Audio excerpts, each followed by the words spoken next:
આ તમે જે દ્રશ્યો જોયા તે બનાસકાંઠા જિલ્લાના પાલનપુરથી સામે આવ્યા છે, જેમાં હસનપુર ખરોડપુર ગામે રીંછ ઘૂસી આવ્યો હતો. આ પછી રીંછ દ્વારા 7 લોકો પર હુમલો કરવામાં આવ્યો છે.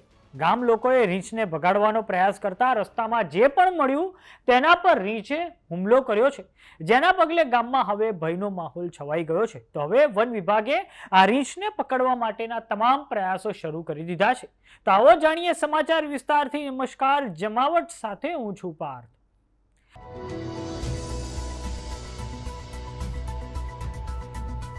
ગુજરાતમાં તાજેતરમાં વન્યજીવો અને માણસો વચ્ચેના ઘર્ષણમાં નોંધપાત્ર વધારો થયો છે.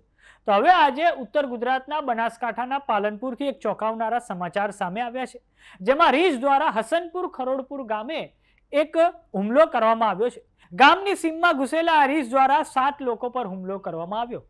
ગામમાં રીંછ ઘૂસી આવ્યો હોવાની જાણ થતાં જ ગ્રામજનો ભેગા થઈ ગયા હતા અને વન વિભાગને જાણ કરી હતી. ગામ લોકોએ રીંછને ભગાડવાનો પ્રયાસ કર્યો હતો. આ દરમિયાન ભારે અફરાતફરી મચી ગઈ હતી.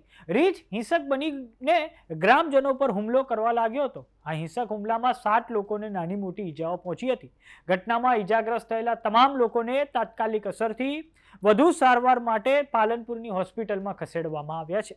તો આવો નજર કરીએ દ્રશ્યો પર, જે પાલનપુરના હસનપુર ખરોડપુર ગામેથી સામે આવ્યા છે.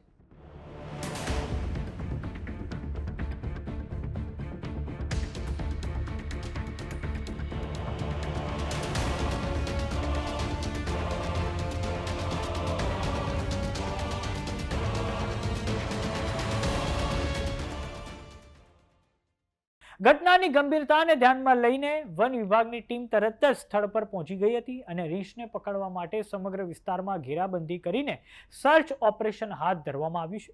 વન વિભાગ દ્વારા ગ્રામજનોને સુરક્ષિત રહેવા, સાવચેતી રાખવા અને રીંછની નજીક ન જવાની ખાસ અપીલ કરવામાં આવી છે. ઉલ્લેખનીય છે કે હજુ સુધી રીંછ પકડાઈ નથી શકાયું, પરંતુ રીંછના હુમલાથી ગ્રામજનોમાં ફફડાટ વ્યાપી ગયો છે.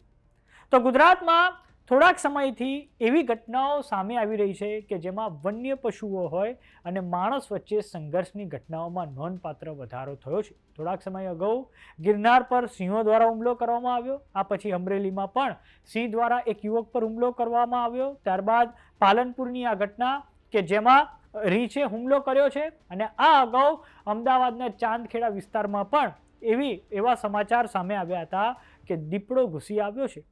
આવું એટલે થઈ રહ્યું છે કેમ કે આપણે શહેરીકરણના લીધે હાલમાં જંગલોનું પ્રમાણ ઓછું થતું જાય છે, અને માટે જ હવે વન્ય જીવો, જે વન્ય પ્રાણીઓ છે, તેઓ હવે જંગલમાંથી બહાર આવતા જાય છે અને તેઓ પોતાનો વસવાટ છોડીને બહાર આવીને પછી માણસો પર હુમલા કરતા હોય છે.